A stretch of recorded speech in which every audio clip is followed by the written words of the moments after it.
이 세상의 기준으로 볼 때 위대한 사람이란 일반적으로 타인을 지배할 수 있는 사람이나 명령을 내릴 수 있는 그런 위치에 있는 사람들을 가리킵니다. 말 한마디로 모든 것들이 움직이고 손만 척 들면 대부분의 소원들이 성취되는 그런 사람들입니다. 이런 사람일수록 엄청난 야망을 가지고 있으며 실제로 다른 사람보다 능력이 뛰어납니다. 또 밤을 새고 굶어서라도 어떤 일을 성취해내는 그런 열정이 있습니다. 사람들은 집념이 강하고 야망이 많은 사람들을 영웅 대접합니다. 그런 사람은 과거에 로마 황제로 나타나기도 했고 한 제국의 왕으로 존재하기도 했습니다. 알렉산더나 나폴레옹이 그런 사람이었고 나쁜 형태로는 히틀러와 스탈린이 있었습니다. 요즘 우리 시대로 말한다면 성실하게 일을 했거나 어떤 역경에서 승리를 했던 재벌 총수들도 여기에 해당됩니다. 특별히 엄청난 성공 신화를 이룬 사람들입니다. 유명한 연예인이나 아주 인기 있는 스포츠 스타들, 또 때로는 혁명투사나 대통령도 여기에 해당될 수 있습니다. 대통령은 인격보다는 그가 갖고 있는 야망, 능력, 꿈 이런 것들이 더 중요하게 작용되기도 합니다. 세상적인 기준으로 볼 때는 흔히 위대한 사람이다 말하는 사람들의 공통점이 있습니다. 그들은 대부분 하나님 중심이라기보다는 자기 중심적이다라는 것입니다. 물론 외적으로는 언제나 정신적이고 고상한 것을 앞세우지만 그 이면을 보면 하나님의 영광을 위해서라기보다는 자기 영광을 위하며 또한 하나님 중심으로라기보다는 자기 중심적인 모습이 많이 나타납니다. 이런 사람들은 정신을 앞세우면서도 정신적이라기보다는 물질적입니다. 내세적이라기보다는 현세적인 모습을 가지고 있습니다. 이러한 모습은 예수님의 제자들도 예외가 아니었습니다. 오늘 본 말씀을 보면 제자들에게도 바로 이 세상적인 가치관과 사고가 똑같이 적용되고 있음을 볼 수 있습니다. 예수님은 때가 이른 줄 아시고 갈릴리 사역을 마치시고 예루살렘에 가시면서 제자들에게 자신이 당할 일을 미리 말씀하셨습니다. 내가 예루살렘에 올라가면 환영을 받거나 대중의 인기를 끌거나 하지 않을 것이다. 그곳에 가면 고난이 나를 기다리고 있다. 많은 사람들이 나를 죽이려 할 것이다. 그리고 실제로 나는 고난을 받고 십자가에서 죽게 될 것이다. 그러나 그 죽음 속에는 너희가 상상할 수 없는 하나님의 부활이 있다. 이 말씀을 하셨습니다. 우리는 지난주에 이 말씀을 같이 묵상했습니다. 근데 예수님의 제자들은 예수님과 그렇게 오래 살았고 말씀을 들었고 기적까지 보았지만 놀랍게도 예수님의 생각과는 아주 달랐습니다. 적어도 3년 동안 먹고 자고 동행했다면 어느 정도는 예수님의 생각과 비슷해야 하는데 그렇지 않았습니다. 비슷하진 않더라도 예수님의 말씀을 이해하는 정도는 됐어야 했습니다. 그러나 막상 제자들의 신앙을 살펴보니 예수님과는 거리가 너무나 멀었습니다. 제자들은 세상적인 가치관과 성공관을 그대로 갖고 있었습니다. 예수님께서 고난을 받고 죽으실 것을 말씀하신 직후에 제자들의 태도가 이러했던 것입니다. 그때 세베대의 아들의 어머니가 그 아들들을 데리고 예수께 와서 절하며 무엇을 구하니 예수께서 이르시되 무엇을 원하느냐 이르되 나의 두 아들을 주의 나라에서 하나는 주의 우편에 하나는 주의 좌편에 앉게 명하소서. 마가복음 10장에 보면 야고보와 요한이 예수님께 말한 것으로 되어 있습니다. 종합하면 야고보와 요한이 어머니를 앞세워서 어머니를 시켜서 이제 예수님께 말한 것으로 되어 있는 것입니다. 하나님 나라에서 하나는 주의 우편에 하나는 주의 좌편에 앉게 해달라는 한마디로 인사청탁인 것입니다. 그렇다면 야고보와 요한만 이런 생각을 한 것일까요? 오늘 본문 24절에 보면 나머지 10명의 제자들도 똑같은 생각을 하고 있음을 볼 수 있습니다. 10제자가 듣고 그 두 형제에 대하여 분이 여기거늘 10제자는 말할 기회가 없었고 말하자니 창피해서 주춤거리고 있었을 뿐입니다. 그러나 실제로 그들도 주의 좌편과 우편에 앉고 싶은 마음이 있었던 것입니다. 그래서 화가 난 것입니다. 제자들은 모두 똑같은 생각을 하고 있었던 것입니다. 이것은 마치 아버지의 장례식 때 겉으로는 눈물을 흘리며 슬퍼하지만 실제로는 누가 더 많은 유산을 차지할까? 이것을 생각하는 형제들의 모습과 똑같은 것입니다. 예수님을 그렇게 따랐고 기적을 보았으며 말씀을 들었던 제자들이었지만 그들은 아직도 세속적인 사고방식에서 벗어나지 못했던 것입니다. 어떤 면에서 그들은 예수 그리스도가 세상적인 메시아라고 생각했던 것입니다. 당시의 사람들은 정치적인 메시아, 군사적인 메시아, 경제적이고 사회적인 메시아가 나타나기를 고대했습니다. 자기들을 질병과 가난과 정치적인 혼돈과 외세의 속박 가운데서 구원해줄 그러한 메시아를 기다리고 있었던 것입니다. 그러나 구약의 예언의 말씀대로 참된 메시아는 고난받는 종이다 라는 사실을 이 제자들은 인정하지 않았습니다. 꿈에서라도 생각하지 못했던 것입니다. 이것이 바로 예수님이 그렇게 사랑하셨던 12제자의 모습이었습니다. 이런 부탁에 대해서 예수님은 어떻게 반응하셨습니까? 예수께서 대답하여 이르시되 너희는 너희가 구하는 것을 알지 못하는도다. 내가 마시려는 잔을 너희가 마실 수 있느냐? 그들이 말하되 할 수 있나이다. 여기서 말하는 예수님이 마셔야 할 잔은 무엇입니까? 그것은 고난의 잔이요 죽음의 잔입니다. 그러나 제자들은 이것을 완전하게 이해하지 못했습니다. 일반적으로 사람들은 자기가 하는 말의 뜻을 무엇인지 모르고 열심히 말합니다. 거의 대부분의 사람들은 자기 자신을 읽지 못합니다. 자기 자신을 알지 못합니다. 주제 파악이 덜 된 것입니다. 사람들은 열심히 결정을 내리고 어떤 행동을 합니다. 그러나 그 행동의 결과가 어떻게 나타날지 잘 모릅니다. 그 증거로 사람이 죽음을 앞에 두고 인생을 헛살았다 이렇게 고백합니다. 평생 헛소리만 하고 살았구나. 진정 삶의 의미가 있는 시간, 가치가 있는 시간은 내 인생에 별로 없었다. 이렇게 후회하는 것입니다. 우리는 열심히 말하고 주장하지만 그것이 과연 옳은 것인가? 얼마나 바른 것인가? 그것을 미처 깨닫지 못하고 자기 아집과 고집과 환상 속에서 속아서 열심히 살아갑니다. 그래서 예수님이 내가 구하는 것이 무엇인지 내 자신도 알지 못한다. 이렇게 말씀하셨습니다.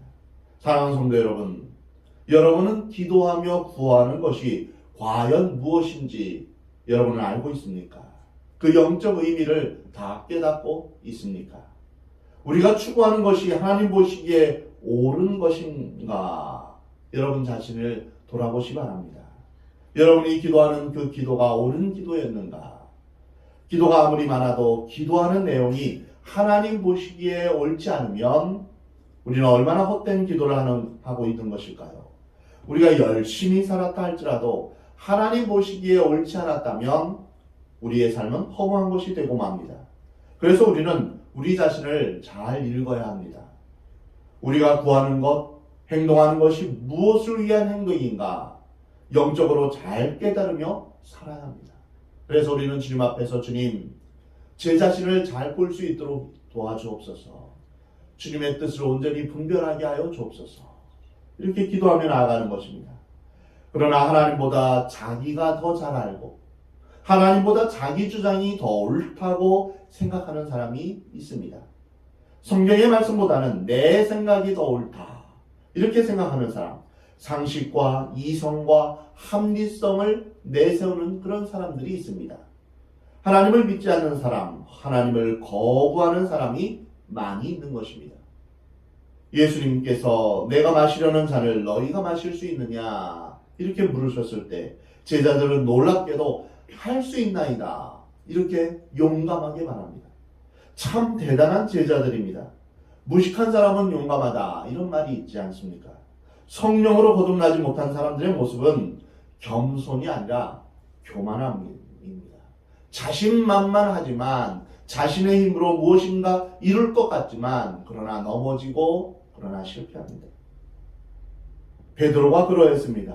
예수님께서 성령의 감동으로 고백한 예수님 앞에서 이제 성령으로 이제 베드로의 신앙 고백을 예수님이 들으시고 예루살렘에 가셔서 고난받으시고 십자가에 죽으실 것을 말씀하시자 베드로는 완강하게 말합니다. 주여 그리마옵소서. 이 일은 결코 주님께 미치지 못할 것입니다. 이때 예수님께서 즉각 사탄아 내 뒤로 물러가라. 너는 하나님의 일을 생각하지 않냐고 도리어 사람의 일을 생각하는도다. 이렇게 책망하셨습니다. 영적으로 거듭나거나 성령으로 인치심을 받지 못하면 누구든지 인간적인 생각이 그 사람을 지배할 수밖에 없습니다. 인간의 최고의 기준은 이성과 상식과 합리성입니다. 어떻게 인간의 이성과 상식과 합리성으로 하나님의 뜻을 발견할 수 있겠습니까? 하나님은 인간의 이성보다 훨씬 크고 위대하신 분입니다. 하나님의 능력은 인간의 상식이나 경험보다 훨씬 더 크십니다. 그럼에도 불구하고 사람들은 자신의 이성과 상식과 합리성으로 이해하는 것만이 옳다 이렇게 생각합니다. 육적인 인간은 육적인 판단과 행동을 할 수밖에 없습니다. 그가 아무리 IQ가 높고 세상 지식이 많고 경험이 많다 할지라도 인간은 인간일 뿐입니다. 육으로 난 것은 육이요 영으로 난 것은 영이니 내가 내게 거듭나야 하겠다는 말을 놀랍게 여기지 말라. 어떤 사람은 내가 느끼고 만져야만 모든 것을 알 수 있다 이렇게 생각합니다. 내가 보고 만질 수 있는 부분은 지극히 제한적입니다. 보는 것만이 진리라고 한다면 내 시야에 갇혀 있는 그런 공간 외에는 볼 수가 없습니다. 그러나 보일 수 있는 세계는 하나님의 세계에 비교하면 점의 점도 안 되는 아주 미세한 것에 불과합니다. 보이지 않는 세계, 하나님의 세계는 우리의 상상을 초월할 정도로 엄청나게 큽니다. 영의 세계는 엄청나게 크지만 육의 세계는 시간과 공간의 제한을 받는 아주 미세한 것에 불과한 것입니다. 근데 인간이 자기 눈으로 보아야만 하고 손으로 만져야만 되고 귀로 들어야만 한다면 이 얼마나 어리석은 일입니까? 그 안에서 하나님을 우리가 알 수 있다고 주장하는 것은 참으로 어리석은 것입니다. 우리가 지구가 자전을 하고 태양을 중심으로 공전을 하는 소리를 들을 수 있습니까? 우리는 들을 수 없습니다. 영의 세계에서 일어나는 일들을 들을 수 있습니까? 못 듣습니다. 살리는 것은 영이니 육은 무익하니라.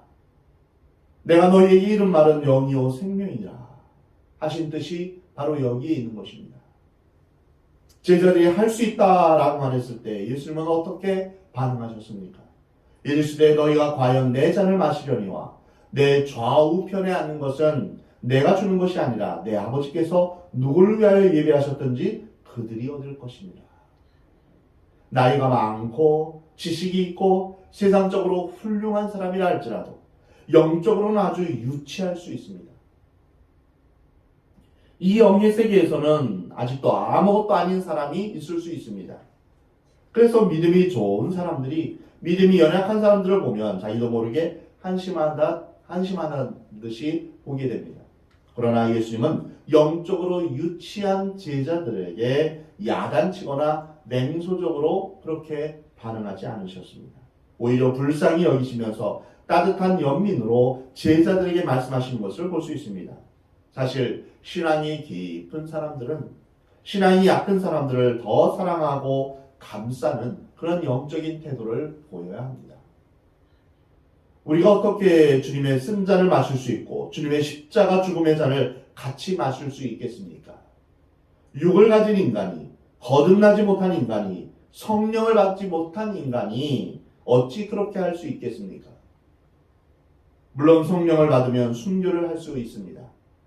그러나 거듭나지 못한, 육의 생각을 벗어나지 못한 사람들에게 있어서 그것은 불가능한 일입니다.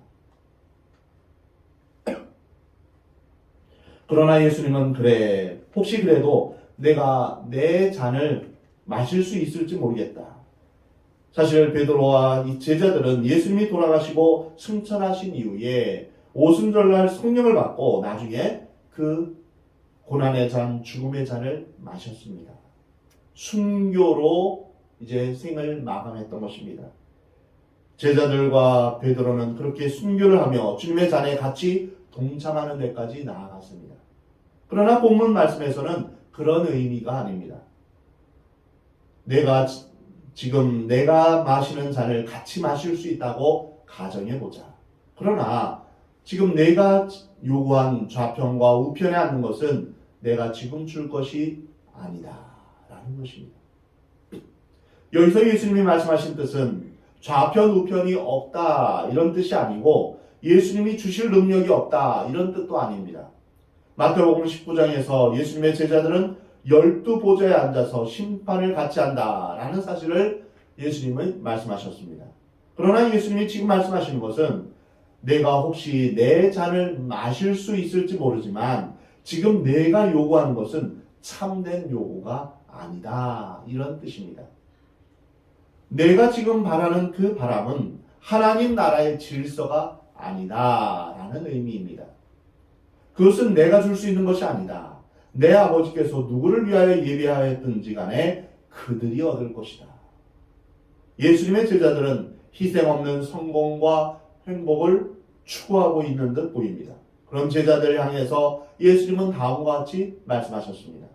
예수께서 제자들을 불러다가 이르시되 이방인들의 집권자들이 그들을 임의로 주관하고 그 고관들이 그들에게 권세를 부리는 줄 너희가 알거니와 너희 중에는 그렇지 않아야 하나니 너희 중에 누구든지 크고자 하는 자는 너희를 섬기는 자가 되고 너희 중에 누구든지 으뜸이 되고자 하는 자는 너희의 종이 되어야 하리라. 이 말씀은 실로 엄청난 선언이요 혁명입니다. 예수님이 말씀하신 대로 세상의 권력자들, 권력형의 인간들은 임의로 주관합니다. 임의라는 것은 자기 마음대로 주관한다는 것입니다. 자신들이 원하는 대로 통치합니다. 백성들을 무력과 억압으로 통치하면서 자기 마음대로 독재를 합니다. 이것이 세상적인 모든 질서입니다. 이것은 세상적인 모든 사고방식인 것입니다. 그래서 많은 사람들이 자꾸 높은 자리에 올라가려고 하고 많이 소유하려고 하는 것입니다. 자기 마음대로 할 수 있으니까요. 그래서 많은 권력을 가질 수 있다면 내 인격이나 내가 가진 무엇을 다 버려서라도 거기에 줄을 서려고 하는 것입니다. 권력, 돈, 명예 이것이 전부인 줄 아는 것입니다. 그러나 하나님 나라는 정반대입니다.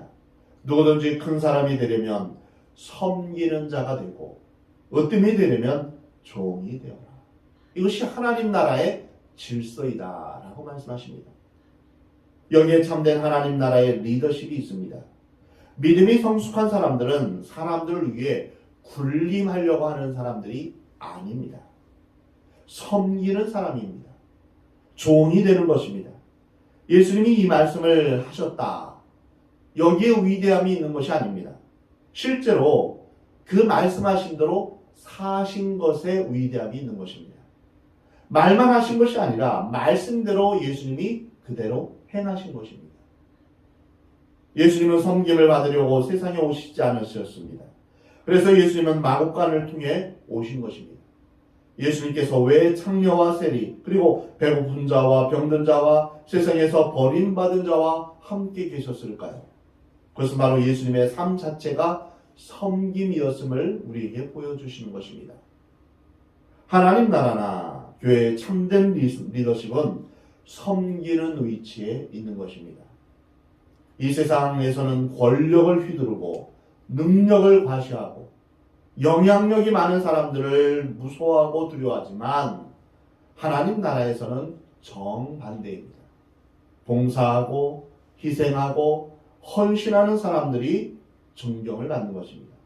남몰래 굳은 일, 험한 일을 찾아서 하고 병든 자들과 외로운 자들을 조용히 신방하고 위기에 처해 있는 사람들을 위로하고 용기를 주는 사람들이 바로 큰 사람입니다. 분쟁이 있는 곳에 화해를, 미움이 있는 곳에 사랑을 심는 사람들이 바로 하나님 나라에 으뜸되는 그런 사람이다 라고 말씀하고 있는 것입니다. 세상의 질서가 교회에 들어와서는 절대로 안 됩니다. 세상의 높은 사람이 교회에서도 높은 자리를 차지하고 세상에서 대접받으면 교회에서도 대접받는다. 이것은 진정한 교회의 모습이 아닙니다.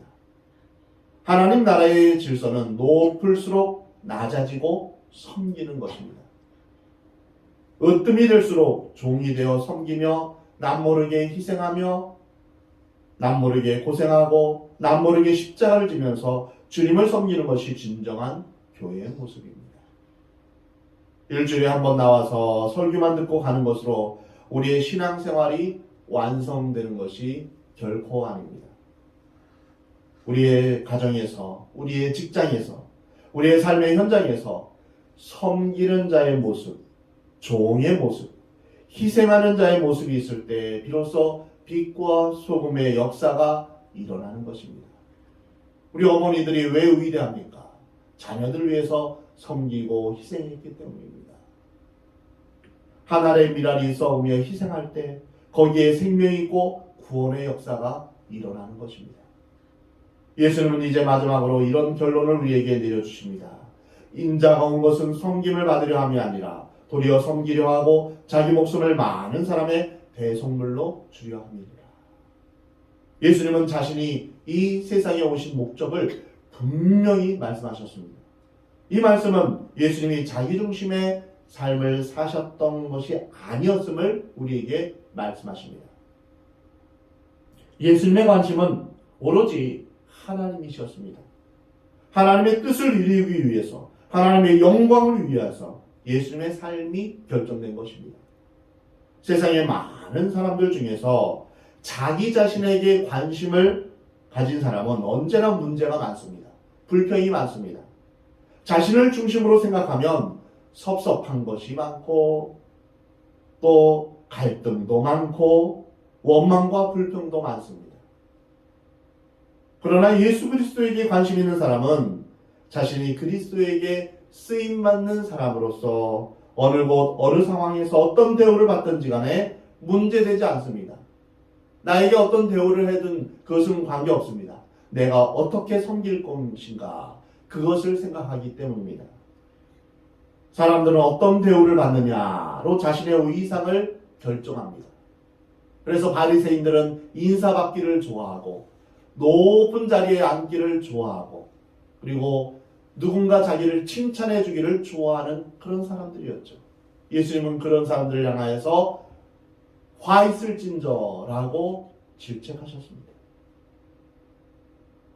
우리는 어떤 대우로 자기의 위상을 어떤 대우를 받느냐에 따라서 자기의 위상이 결정되는 것이 아니라 그리스도인들은 어떻게 섬기냐로 자기의 위상이 결정되는 것입니다. 우리 교회가 이 세상에 존재하는 것은 섬기기 위해서입니다.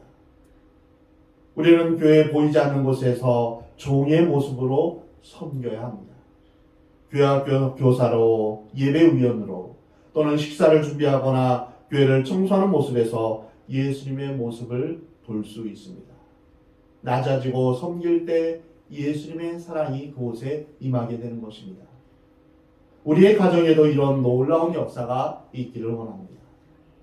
누구라 할 것 없이 사랑하는 마음으로 청소하고 설거지하고 쓰레기 치우고 이건 누구 일이야 이게 아니라 내가 정말 사랑한다면 그런 일들을 자처해서 스스로 하게 되는 것입니다.